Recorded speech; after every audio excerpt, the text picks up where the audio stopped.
नमस्कार, जय हिंद, वंदे मातरम साथियों। एक बार आप सभी का बहुत बहुत स्वागत है हमारे YouTube चैनल के अंदर। देश और दुनिया की तमाम बड़ी खबरों के साथ आज लोकसभा चुनाव की 543 सीटों का भी सर्वे हुआ जारी।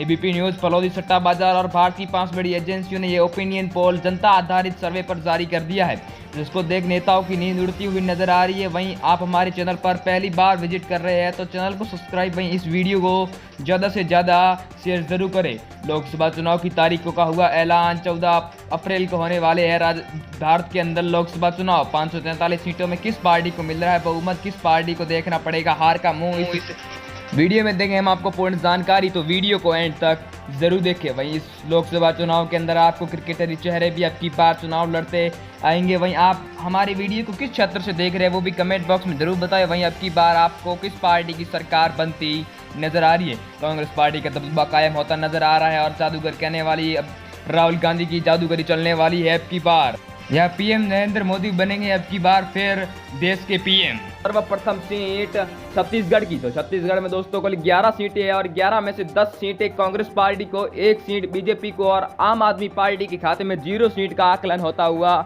नजर आ रहा है। अब की बार बात की जाए अगली सीट पश्चिम बंगाल की, तो यहाँ पर कुल 42 सीट है और 42 सीट के अंदर कांग्रेस को अब की बार बड़ा बहुमत मिलता हुआ 32 सीटों का आकलन, बीजेपी को 10 और आम आदमी पार्टी के खाते में 0 सीटें जाती नजर आ रही। बिहार की कुल 40 सीटों पर बात करी जाए तो 40 सीटों के अंदर कांग्रेस पार्टी को 28 सीटों का आकलन होता हुआ नजर आ रहा है, बीजेपी पार्टी को 10 सीटें और आम आदमी पार्टी के खाते में ओनली पर 2 सीटें जाती हुई नजर आ रही है।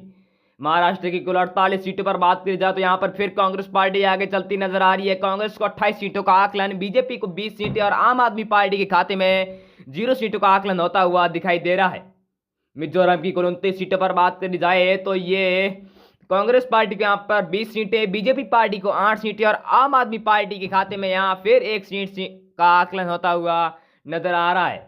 पंजाब राज्य की कुल 13 सीटों पर बात करी जाए तो यहाँ पर कांग्रेस पार्टी को बड़ा बहुमत मिलता हुआ 11 सीटों का आकलन, नेताओं की नींद उड़ती हुई नजर आ रही है और बीजेपी पार्टी को 1 और आम आदमी पार्टी के खाते में भी 1 सीट जाती नजर आ रही है। कर्नाटक की कुल 28 सीटों पर बात करी जाए तो 28 में से बीजेपी पार्टी को 10 सीटें, कांग्रेस पार्टी को 17 सीटें और आम आदमी पार्टी के खाते में 1 सीट का आकलन होता हुआ नजर आ रहा है। अब की बार बात करी जाए दोस्तों अगली सीट तेलंगाना की कुल 17 सीटों पर, तो 17 सीटों में से बीजेपी पार्टी को 7 सीटें, कांग्रेस पार्टी को 10 सीटें और आम आदमी पार्टी के खाते में 0 सीट का आकलन होता हुआ नजर आ रहा है। अब की बार वहीं बात करी जाए अगली सीट दिल्ली की, दिल्ली में दोस्तों को 7 सीटें, 7 सीटों में से कांग्रेस पार्टी को बड़ा ही बहुमत मिलता हुआ नजर आ रहा है। 5 सीटें कांग्रेस पार्टी को, 2 सीटें बीजेपी पार्टी को और आम आदमी पार्टी के खाते में 0 सीट का आकलन होता हुआ नजर आ रहा है। मध्य प्रदेश की कुल 29 सीटों पर बात करी जाए तो 29 में से 13 बीजेपी पार्टी को, 14 कांग्रेस पार्टी को, यहाँ पर फिर कांग्रेस पार्टी आगे चलती नजर आ रही है। आम आदमी पार्टी के खाते में 1 सीट का आकलन होता हुआ नजर आ रहा है। केरल की कुल 20 सीटों पर बात करी जाए तो 20 में से 17 सीटें यहाँ पर ये कांग्रेस को बड़ा ही ऐतिहासिक जीत हासिल होती नजर आ रही है। 17 सीटें कांग्रेस पार्टी को, 3 सीटें बीजेपी पार्टी को और आम आदमी पार्टी के खाते में 0 सीटें। गुजरात की कुल 25 सीटों पर बात करी जाए तो यहाँ पर 25 सीटों में से कांग्रेस यहाँ पर पीछे नचती नजर आ रही है। 7 सीटें कांग्रेस को, यहाँ पर बीजेपी का गढ़ है, यहाँ पर बीजेपी को 18 सीटों से जीत हासिल होती नजर आ रही है। जम्मू कश्मीर की कुल 6 सीटों पर बात की जाए तो 6 में से कांग्रेस पार्टी को यहाँ पर 4 सीटें, बीजेपी पार्टी को 2 सीटें और आम आदमी पार्टी के खाते में 0 सीटों का आकलन होता हुआ नजर आ रहा है। अब की बार वहीं बात करी जाए दोस्तों अगली सीट उत्तराखंड की कुल 5 सीटों पर, तो 5 में से बीजेपी पार्टी को 2 सीटें, कांग्रेस पार्टी के खाते में 3 सीटें और आम आदमी पार्टी के यहाँ पर फिर 0 सीटों के आकलन होता हुआ नजर आ रहा है। इस बार राजस्थान की कुल 25 सीटों पर बात की जाए तो 25 में से 17 सीटें कांग्रेस पार्टी को अकेले को प्राप्त होती नजर आ रही है। वहीं बीजेपी पार्टी को 7 सीटें और आम आदमी पार्टी के खाते में श्रीगंगानगर की लगभग 1 सीट जाती नजर आ रही है।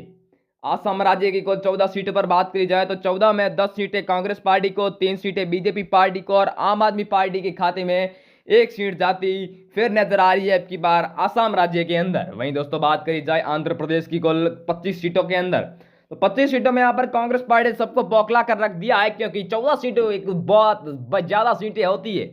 10 सीटें बीजेपी पार्टी को और 1 सीट आम आदमी पार्टी को। त्रिपुरा की कुल 2 सीटों पर बात की जाए तो यहाँ पर दोनों को समांतर सीटों का आकलन होता हुआ नजर आ रहा है, यानी बीजेपी पार्टी को 1 सीट और कांग्रेस पार्टी के खाते में अभी 1 सीट जाती नजर आ रही है। आम आदमी पार्टी के खाते में 0 सीटें। हरियाणा राज्य की कुल 10 सीटों पर बात करी जाए तो 10 में से बीजेपी पार्टी को 4 सीटें, कांग्रेस पार्टी को 6 सीटें और आम आदमी पार्टी के खाते में 0 सीटों का आकलन होता हुआ नजर आ रहा है। अब की बार बात करी जाए दोस्तों अगली सीट मणिपुर की कुल 2 सीटों पर, तो 2 में से यहां पर बीजेपी पार्टी और कांग्रेस पार्टी दोनों ही टक्कर में चलती हुई नजर आ रही है, यानी कि दोनों को समांतर सीटों का आकलन हुआ है। बीजेपी पार्टी को 1 सीट और कांग्रेस पार्टी के खाते में भी 1 सीट। बात करी जाए उत्तर प्रदेश की कुल 80 सीटों पर, तो 80 में से यहां पर बीजेपी का गढ़ माना जाता है उत्तर प्रदेश। यहां पर बीजेपी पार्टी को 40 सीटें, कांग्रेस पार्टी को 32 सीटें और आम आदमी पार्टी के खाते में 8 सीटें जाती हुई नजर आ रही है। अरुणाचल प्रदेश राज्य की कुल 2 सीटों पर बात की जाए तो यहाँ पर 2 की 2 कांग्रेस पार्टी को मिलती नजर आ रही है। बीजेपी को 0 सीट और आम आदमी पार्टी के खाते में भी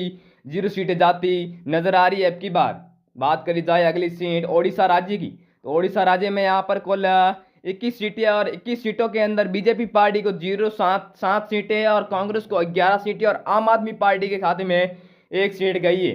मेघालय राज्य की कुल 2 सीटों पर बात करी जाए तो 2 में से 2 की 2 कांग्रेस पार्टी को प्राप्त हुई है। मिलते हैं अगली वीडियो में, तब तक के लिए जय हिंद जय भारत।